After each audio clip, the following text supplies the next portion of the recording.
Bonjour peuple de Dieu, c'est le pasteur Jérémia, aussi connu sous le nom de pasteur Loïc.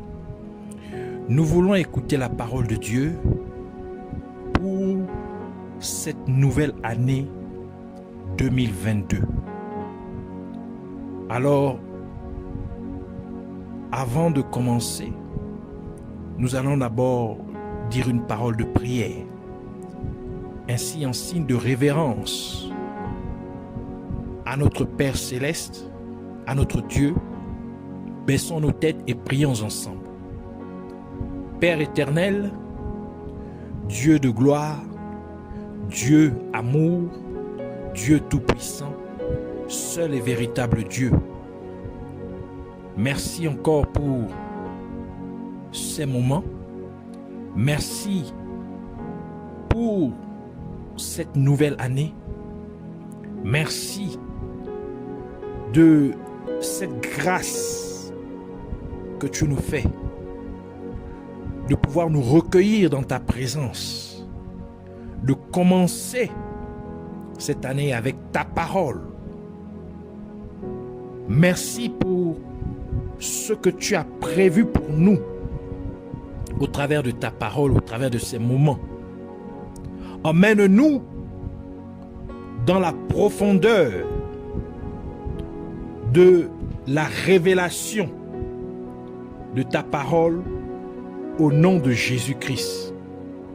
Révèle-toi à nous et que tout ce qui s'oppose à la connaissance de la vérité, tout ce qui s'oppose à ta parole, qui soit lié et chassé dans les gouffres de l'enfer, au nom de Jésus-Christ. Nous remettons l'air, l'atmosphère, tout autour de nous, en nous, en tes mains. Nous prenons autorité et nous libérons toute chose de toute mauvaise influence au nom de Jésus-Christ. Et nous proclamons que Jésus-Christ est Seigneur, à la gloire de Dieu le Père. Merci Seigneur, que ton nom soit exalté, que ton nom soit élevé. Au nom de Jésus-Christ, nous avons ainsi prié. Amen. Alors nous allons prendre notre lecture des Saintes Écritures dans le livre de 1 Roi, chapitre 16, versets 29 à 33. Nous lisons la parole de Dieu dans le livre de 1 Roi, chapitre 16, versets 29 à 33, au nom de Jésus-Christ. Akab, fils d'Omri, régna sur Israël la 38e année d'Asa, roi de Juda. Akab, fils d'Omri, régna 22 ans sur Israël à Samarie.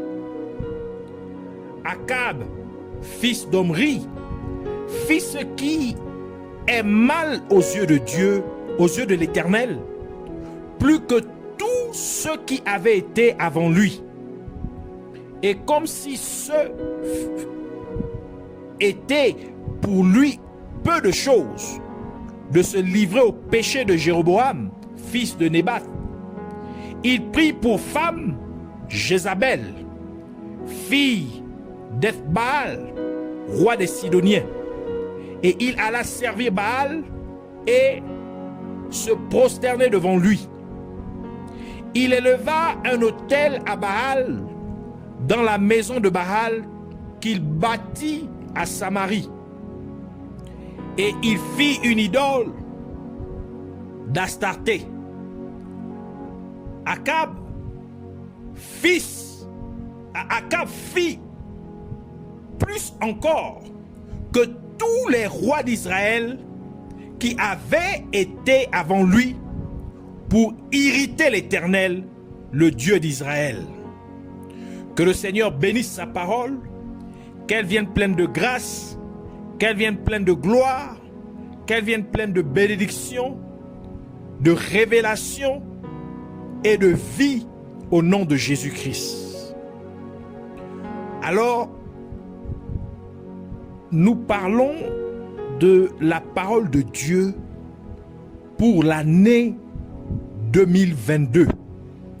La parole de Dieu pour l'année 2022. Après la mort du roi Salomon, la nation d'Israël fut divisée en deux royaumes. Le royaume de Juda, qui avait pour ville principale Jérusalem, et le royaume d'Israël, qui avait Samarie pour capitale. Et le roi Akab était le 7e roi d'Israël après la division de la nation d'Israël en deux royaumes. Le roi Akab était un dirigeant méchant, car le mal qu'il commit aux yeux de Dieu était au-dessus du mal de tous les rois précédents qui furent avant lui. Et aussi parce qu'il provoqua la colère de Dieu plus que tous les rois qui furent avant lui, comme nous l'avons lu dans notre passage principal des Saintes Écritures. Et le mauvais leadership et la mauvaise gestion ou la gouvernance perverse du roi Akab était principalement due au fait qu'il épousa Jézabel, une femme qui se consacrait depuis son enfance au culte des faux dieux Baal et Astarté. Car Jézabel a influencé le roi Akab à imposer le culte de Baal et d'Astarté à travers le royaume d'Israël. Et de ce fait, elle fit tuer la plupart des prophètes du vrai Dieu Yahweh, au point que les quelques prophètes de Dieu restants ont dû être cachés pour éviter d'être tués, tel que l'atteste le livre de 1 roi chapitre 18 verset 4 qui dit: et lorsque Jézabel extermina les prophètes de l'Éternel, Abdias prit 100 prophètes qu'il cacha 50 par 50 dans une caverne, et il les avait nourris de pain et d'eau. Ainsi, le roi Akab régna sur Israël pendant 22 ans.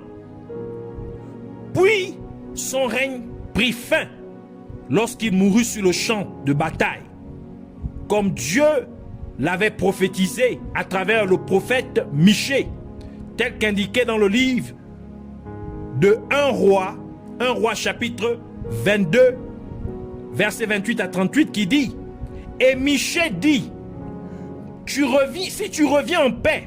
Ici il parle, le prophète Michée parle au roi Akab, car le roi Akab disait que Michée ne prophétisait pas la vérité. Alors Michée dit: si tu reviens en paix, l'Éternel n'a point parlé par moi.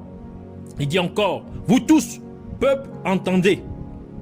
Verset 29, le roi d'Israël et Josaphat, roi de Juda, montèrent à Ramoth en Galade. Le roi d'Israël dit à Josaphat, c'est-à-dire Akab, dit à Josaphat: je veux me déguiser pour aller au combat, mais toi, revêt-toi de tes habits. Et le roi d'Israël se déguisa et alla au combat. Le roi de Syrie avait donné cet ordre aux 32 chefs de ses chars: vous n'attaquerez ni petit ni grand, mais vous attaquerez seulement le roi d'Israël. Quand les chefs des chars aperçurent Josaphat, ils dirent: certainement c'est le roi d'Israël. Et ils s'approchèrent de lui pour l'attaquer. Josaphat poussa un cri. Les chefs des chars, voyant que ce n'était pas le roi d'Israël, s'éloignèrent de lui. Alors un homme tira de son arc au hasard et frappa le roi d'Israël au défaut de sa cuirasse, de la cuirasse. Le roi dit à celui qui dirigeait son char, « Tourne et fais-moi sortir du champ de bataille, car je suis blessé. » Le roi devint acharné ce jour-là. Le combat devint acharné ce jour-là. Le roi fut retenu dans son char en face des Syriens et il mourut le soir. Le sang de la blessure coula dans l'intérieur du char. Au coucher du soleil, on cria par tout le camp, chacun à sa ville et chacun dans son pays. Ainsi mourut le roi qui fut ramené à Samarie et on enterra le roi à Samarie. Lorsqu'on lava le char à l'étang de Samarie, les chiens léchèrent le sang d'Akab et les prostituées s'y baignèrent, selon la parole que l'Éternel avait prononcée. Par conséquent, la mort du roi Akab était la fin de son mauvais leadership ou de sa mauvaise gouvernance. Mais c'était aussi le début de la fin de Jézabel, sa femme. D'où la fin de la mauvaise influence qu'elle avait sur la gouvernance du roi d'Israël. Ainsi, cela nous révèle donc que l'année 2022 est l'année de la fin du méchant leader. L'année 2022 est l'année au cours de laquelle Dieu met fin à tout mauvais leadership ou toute mauvaise gouvernance sur la nation. Mais cela aussi s'applique à tous les niveaux de la société.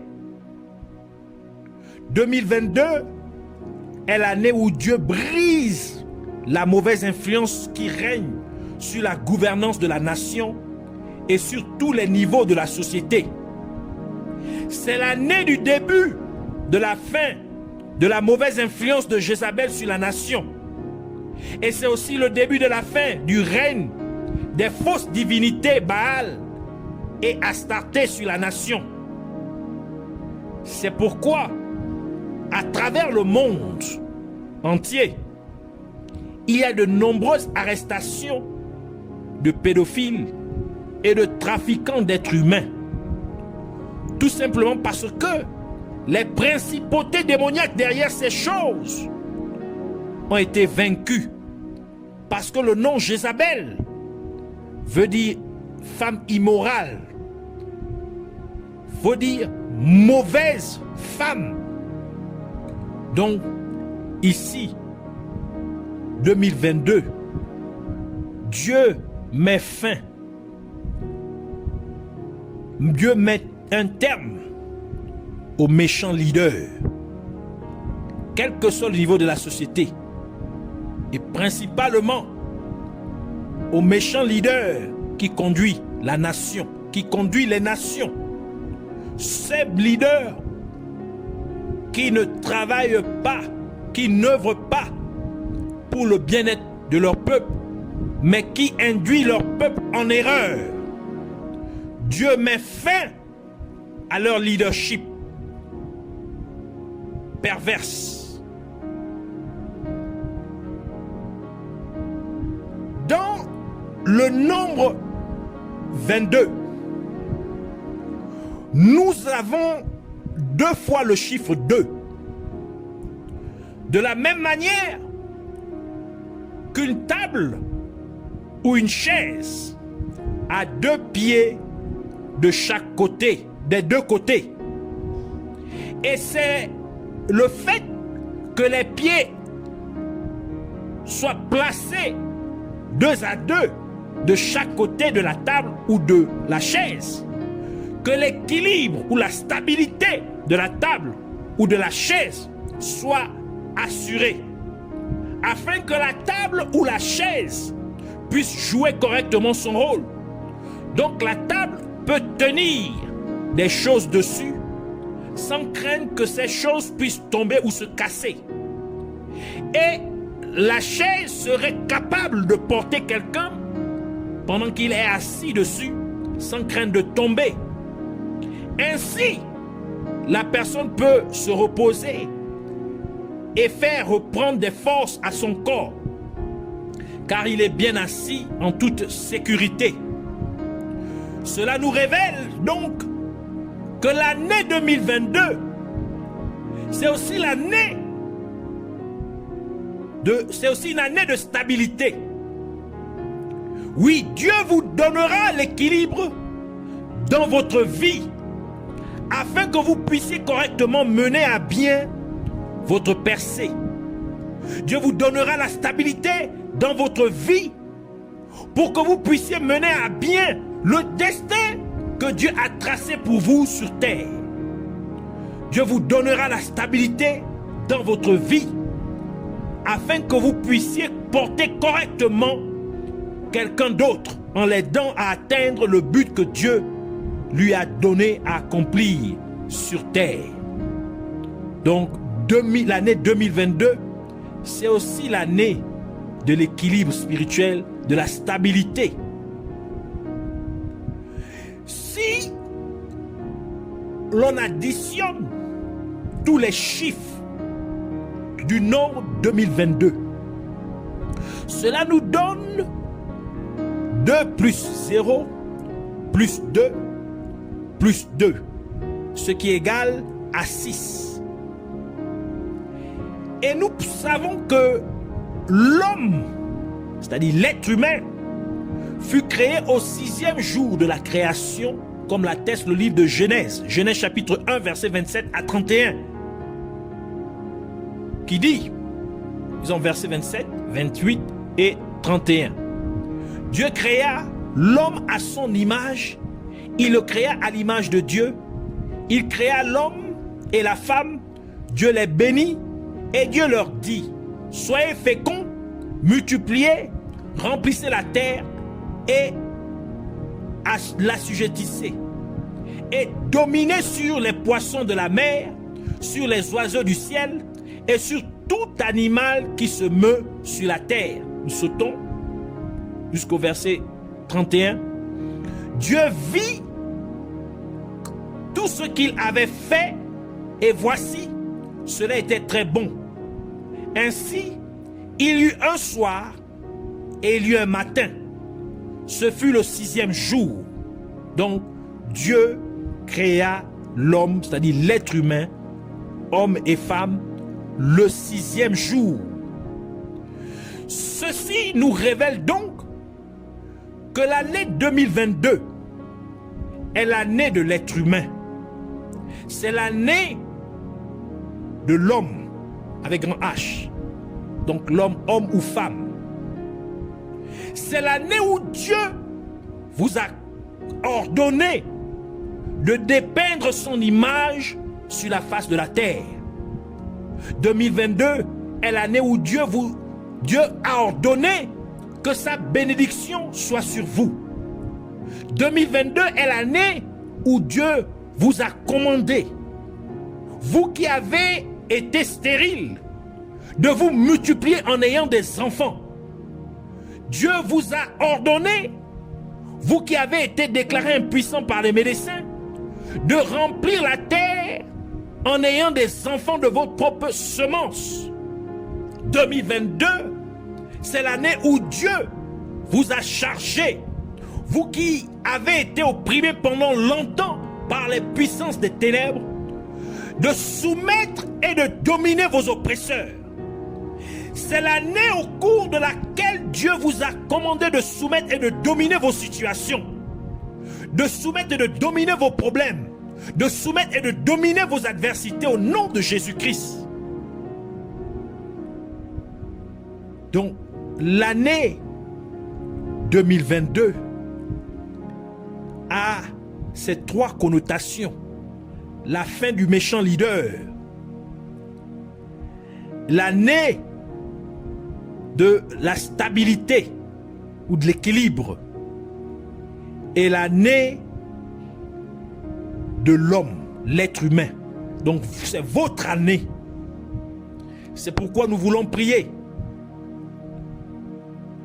Père Céleste, Abba Père, Dieu Tout-Puissant, Roi de sainteté, Père béni, grâce divine, Père de tous les esprits, faveur éternelle, toi qui tiens toutes les vies dans le creux de ta main, nous t'aimons et nous te donnons toute la gloire au nom de Jésus-Christ.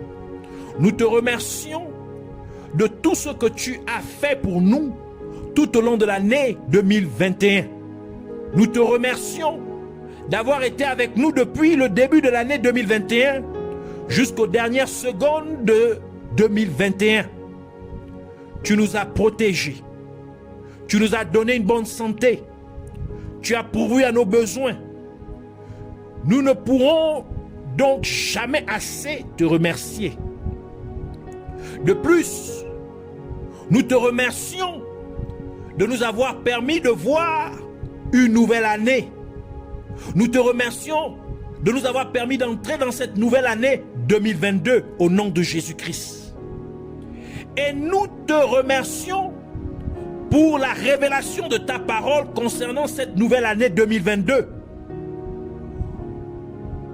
Nous révélons ce que tu nous réserves pour cette année 2022. Et à ta parole, pour nous, pour cette année 2022, nous disons Amen. Nous la recevons au nom de Jésus-Christ. Par conséquent, nous décrétons, nous déclarons que la fin du leadership et de la gouvernance de tous les méchants est arrivée au nom de Jésus-Christ. La fin du méchant leader est arrivée au nom de Jésus-Christ. Le début de la chute du règne et l'influence de Jézabel, de Baal et d'Astarté est arrivé au nom de Jésus-Christ. Nous décrétons que cette année 2022 est notre année. 2022 est l'année où Dieu nous donne l'équilibre, nous donne équilibre et stabilité dans notre vie au nom de Jésus-Christ. Nous recevons la stabilité pour réaliser ce que Dieu nous a appelés à faire sur terre avec succès au nom de Jésus-Christ. Nous recevons une stabilité dans notre vie afin que nous puissions porter correctement d'autres personnes en les aidant à accomplir leurs mandats respectifs donnés par Dieu sur terre au nom de Jésus-Christ. Nous recevons un équilibre dans notre vie afin que nous puissions effectuer correctement notre percée au nom de Jésus-Christ. Nous recevons la stabilité dans notre marche de la foi afin que nous puissions porter correctement notre délivrance au nom de Jésus-Christ. Nous recevons un équilibre dans notre vie chrétienne afin que nous puissions porter adéquatement notre guérison et nos bénédictions au nom de Jésus-Christ. Jésus-Christ, ta parole dit que tu es le oui et l'amen de Dieu pour nous. Et en ton nom, nous recevons toutes ces paroles prophétiques. Et nous te remercions, Dieu merveilleux. L'honneur et la gloire t'appartiennent pour toujours et à jamais. Au nom de Jésus-Christ. Amen.